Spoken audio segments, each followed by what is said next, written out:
Bah, moi je m'appelle Thibaut Trichard, j'ai 22 ans, donc je viens de Nantes comme Emeric. Donc on a grandi ensemble. Ensuite j'ai fait 3 ans à Grenoble dans le bachelor in management, dans lequel j'ai fait une petite spécialisation en finance à la fin. J'ai également fait des stages donc, en contrôle de gestion, un échange en Russie à Ekaterinbourg et un autre stage en Espagne. Après ça j'ai décidé, parce que la finance peut m'intéresser, de faire un master en banque d'investissement à l'université de Glasgow. Finalement ça m'a pas forcément énormément plu. Et là je suis revenu du coup en programme grande école à l'EDEC à Lille. Et donc merci Thibaut, un sacré parcours hein, finalement. Bah, moi du coup c'est Emeric, j'ai 22 ans et moi je suis à l'IESEG depuis 5 ans.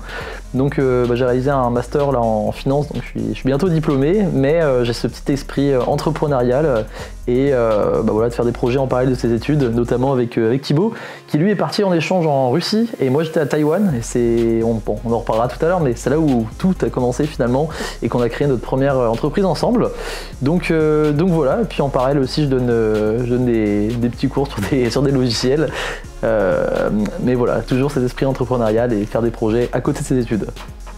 Je crois qu'on a du coup une petite casquette, donc number, on a des questions, si tu aimerais qu'on soit tiré. Ouais. Première question, nous avons alors un conseil pour les futurs entrepreneurs.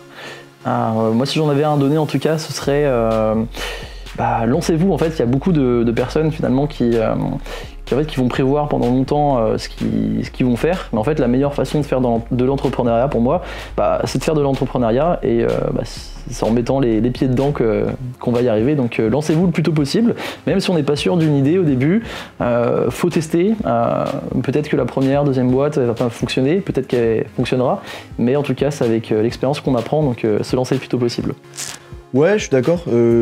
L'idée, parfois, certaines personnes disent il faut beaucoup d'expérience. C'est vrai que dans certains secteurs, certains domaines, il faut une certaine expérience, je pense.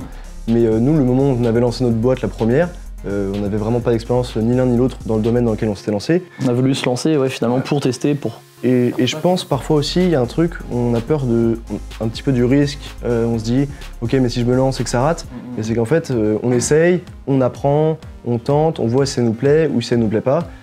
Donc voilà, on espère avoir peut-être répondu à la question. Je vais en tirer du coup, hop. Une autre. Voilà. Pourquoi l'entrepreneuriat?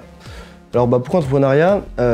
Déjà, ce dont on parlait avant, c'est on avait depuis le début au lycée commencé à créer des petits projets parce qu'en fait on aimait être à l'initiative d'un projet qui était le nôtre, sur des choses qui nous passionnaient. Donc on avait fait un petit peu de vidéos. Ouais, qui étaient différents, juste d'innover sur des petits trucs quoi. C'est ça, des trucs, on avait fait des micro-courts-métrages, de la musique.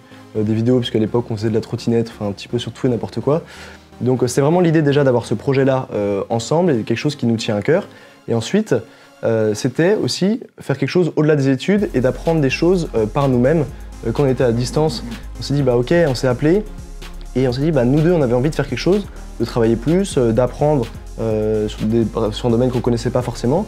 On s'est dit ça peut être super intéressant d'entreprendre, et donc je pense que c'était un des éléments qui était moteur, et aussi atteindre à moyen ou long terme l'indépendance et pouvoir travailler pour nous-mêmes, que chaque nouveau projet ça nous inspire vraiment, et je pense qu'à partir du moment où on fait quelque chose qu'on aime, on est beaucoup plus impliqué, et du coup c'est une satisfaction qui est importante. Prochaine question.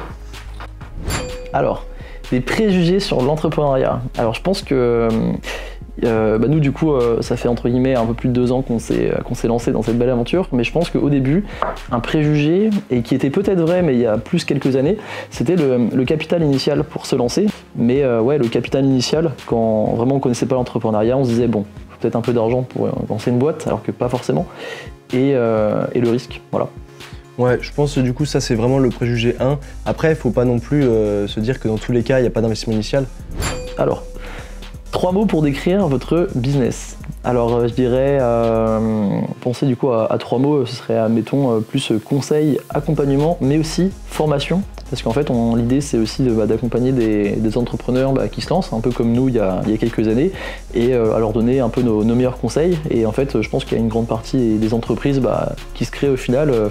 On dit qu'il y a je sais plus combien d'entreprises qui sont créées en France, mais il y a quand même une majorité, c'est des auto-entrepreneurs qui se lancent un petit peu comme nous. Et je pense que ça peut être sympa aussi et important de pouvoir accompagner ces gens-là. Donc formation, et on va développer cet axe-là. Ensuite, les gains à passer par un expert comptable. Il y en a plusieurs, c'est vrai que parfois on peut peut-être avoir tendance à se dire, ce qu'on s'est dit nous au début, pourquoi passer par expert comptable? On peut le faire nous-mêmes, mais il y a des coûts qui sont récurrents tous les mois. Ça prend du temps aussi, on n'est pas forcément expert, donc au final, est-ce qu'on va mettre plus de temps à faire de comptabilité alors qu'on pourrait le faire pour développer notre business? C'est aussi un axe important, je pense. Je pense à l'échelle d'une entreprise, surtout si on a une entreprise qui veut se développer, c'est extrêmement important de partir sur des bonnes bases. C'est-à-dire, il y a déjà cette base donc à partir des conseils, c'est-à-dire que les personnes, c'est leur métier, ils savent exactement comment ça fonctionne, ils savent quel process faut créer. Ouais, c'est clair. Parfois, si on ne sait pas quel type d'entreprise créer, ça peut être ça, ils peuvent nous aider. Sur les notes de frais, il y a des conseils qui sont, je trouve, super importants, donc qui, ça, sans expert comptable, sont difficiles à avoir. Donc je pense que ça, c'est le premier axe. Ensuite, du coup, le deuxième, c'est d'avoir une base saine, comme ça, le moment où on se développe, si jamais on souhaite revendre ou partir sur de nouveaux axes, ou faire un emprunt, par exemple, si nos comptes sont pas bons, si y a des litiges, s'il y a des choses qui sont pas claires. On est sûr que tout soit clean et puis bah voilà, puis encore, un expert comptable ça coûte pas, ça dépend des boîtes, mais ça coûte pas 2000 € par mois, donc c'est quand même assez accessible. En tout cas chez Number, donc nous on s'est dit, on joue quand même la carte de la sécurité, on a quand même le plaisir de rencontrer, d'avoir un interlocuteur en fait en physique, ce qui ça je pense fait la différence.